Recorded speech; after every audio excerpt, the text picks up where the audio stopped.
Alyssa Mercante is back to work already, this time for Rolling Stone magazine?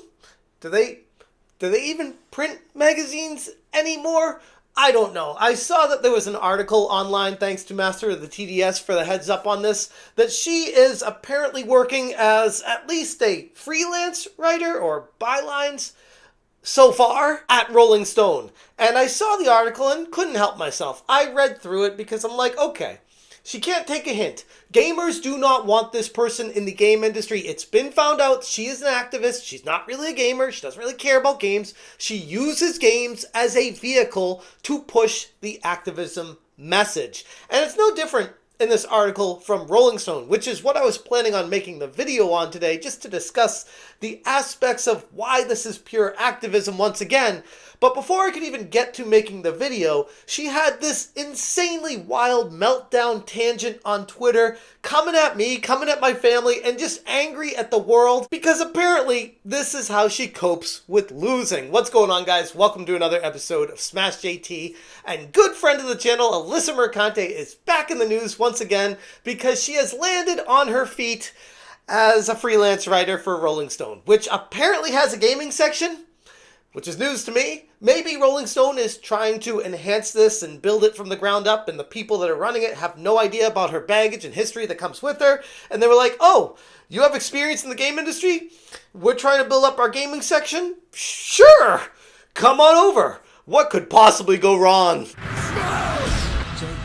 Hit that subscribe, give me a like, and check out smashjt.com for the full article breaking down not just the Rolling Stone article, but the ensuing meltdown that Alyssa Mercante has on Twitter because she can't take losing. Alyssa Mercante, a now infamous name in some corners of the gaming industry for her outspoken behavior, personal attacks, and unhinged behavior, controversial takes, everything that comes along with her, is now making her move to maintain any sort of relevance in the gaming industry.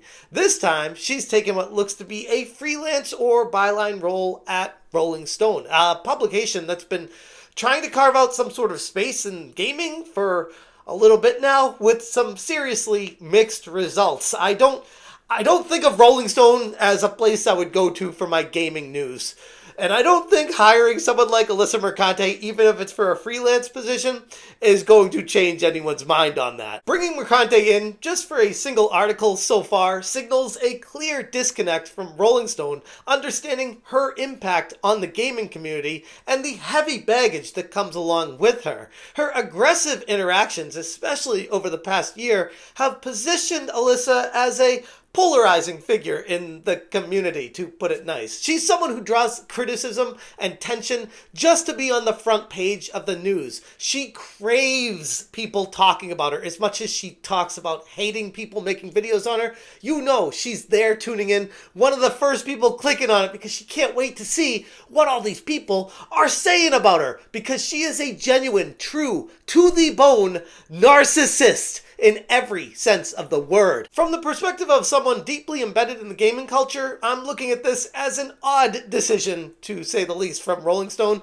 and it definitely proves their lack of any kind of insight with the gaming industry. Mercante's combative nature was recently on full display when she lashed out on social media after I tweeted that no game industry company should be employing her if they want to see any kind of long-term success. And I genuinely meant this. As an opinion, I do not think it's a good idea to hire this person or even bring them on for freelance work for your organization. It's only going to be bad things for them. I said, any company that hires Alyssa Mercante, even for bylines temp, proves to everyone that they know nothing about the gaming landscape and definitely should not have a dedicated gaming section on their website. GTFO of our industry, you are not wanted here. And I was quote tweeting Master of the TDS, who found out that she was writing for Rolling Stone. He said, would appear Alyssa Mercante has ended up at Rolling Stone of all places. And she didn't take too kindly to my sentiment, of course, and that's to be expected. But she responded with a series of tweets that read more like personal grievances from her own projections rather than any kind of professional rebuttal. But then again, it's Alyssa. Should anyone be surprised at this point? She quote tweeted me saying, doesn't it seem like they want to chase people they don't like out of the industry? Yeah. What? Like, yeah, that's the. I'm glad you understand that. That's what we're saying. Yes, get out of the industry. What? What? And clearly she realized that that was a big oof to say that, so she had to follow it up with an unhinged rant of saying my full name, talking about how I've been trying to make it as a YouTuber for nearly a decade and has been in and out of jobs tangentially, gosh, she loves saying that word, related to the industry for longer. He chases whatever gets him clicks, and since March, it's been me. Well, no, Alyssa, actually, since March, it's been the entire gaming industry and the people that are destroying it from the inside out, which, big shocker here, breaking news, you were one of the people that was the main problem with it. I took issue with a lot of the things you were doing. I felt it was very self-destructive in nature for the entire game industry as a whole, and all I'm doing is putting a spotlight on it alongside everyone else in the industry that's destroying it. Sweet Baby Inc. comes to mind. Plenty of other journalists in the industry that I've covered too. Like, I know you're super narcissist and you think all I think about and talk about is you, but genuinely, you are just a sidebar in a much grander problem here. Go yourself. Is that clear? He didn't work for years, and he was coasting off of his GameStop stock money, got a job and held it for barely 2 years, then went straight back to trying to grow his YouTube presence by chasing internet drama. That is such a creepy post. Like, it's almost like you're telling everyone, you know everything about my personal life and you want to put it on display out there as far as what's going on with me, which is just such a weird angle to take. Why do you care about what's going on with my life personally? How does that impact my coverage of the video game industry and talking about how to make it better? It's almost like this is more projection. And Alyssa, if you didn't know, I am in a documentary regarding GameStop because I have a passion about the video game industry. That's why I invested in GameStop, because I felt like they were turning things around at least a few years ago, which is where that all started from. And if you care to find out more about that, feel free to go watch GameStop Rise of the Players, streaming now on Hulu, which is not an advertisement, it's just reality. I know you love to get as much as me as possible, and if you're running out of videos to watch of me, go ahead. You can watch me in a documentary too. Shout out to Smash JT. Terrific video that you uploaded on GameStop. I'm just like, man, finally someone as crazy as me. In short, he's a middle-aged man, desperate for relevance, with no discernible talent, latching onto clickbait and internet drama to justify his $18,000 streamer shed. I'd be mortified to have this man as my father. Okay, so apparently having a passion for your career, putting money into your own channel, trying to make it better for their viewers, and caring about what you do is seen as a net negative to this person. And in addition to that, she feels the need to start bringing family into this and talking about my kids and how somehow they'd be mortified if they knew who their dad was. The hell is wrong with you? Lego Guru 200 summed up her feminist approach pretty perfectly, stating, "This is normal feminist behavior. Feminists measure value between themselves by how many men a woman can manipulate into doing her bidding, how many men she can keep friend-zoned and still giving her money. When a man refuses to be her money slave, she gets very upset because that looks bad. If one guy can get away with it, others may as well. So they enact shaming language to try to put you back in a place of serving them," which kind of goes back to the overall, that's the only way I can make sense of her unhinged rant. It doesn't make any logical, like, why would you say this stuff unless you have a perspective of you need to put someone in their place so that they're subservient to you?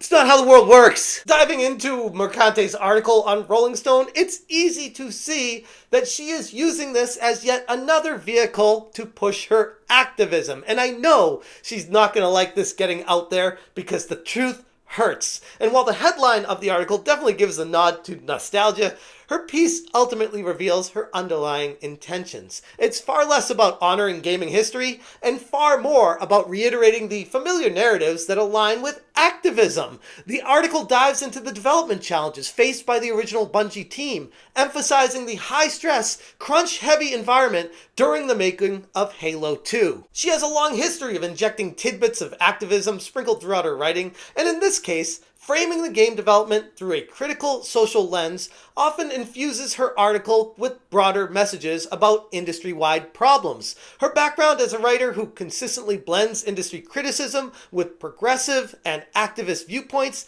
is easy to spot from a mile away. By using the history of Halo 2 as a vehicle to move to her target, Mercante continues to reinforce conversations about ongoing systematic challenges, positioning her writing as part of a larger pattern aimed at creating a dialogue around workplace practices, diversity, labor rights, and general DEI factors in the gaming sector. Because this is what she cares about, pushing an agenda of activism. And it shows through in her first article. She couldn't help herself. She had to inject that into the very first thing she writes about for Rolling Stone. Mercante's position at Rolling Stone thus far is a move that speaks volumes for the entire community. For a quote-unquote journalist who has sparked this kind of backlash in the past with the gaming community and has a long history of antagonistic engagements, stepping into a publication that seems to have a relatively detached understanding of real gamers and the audience it's serving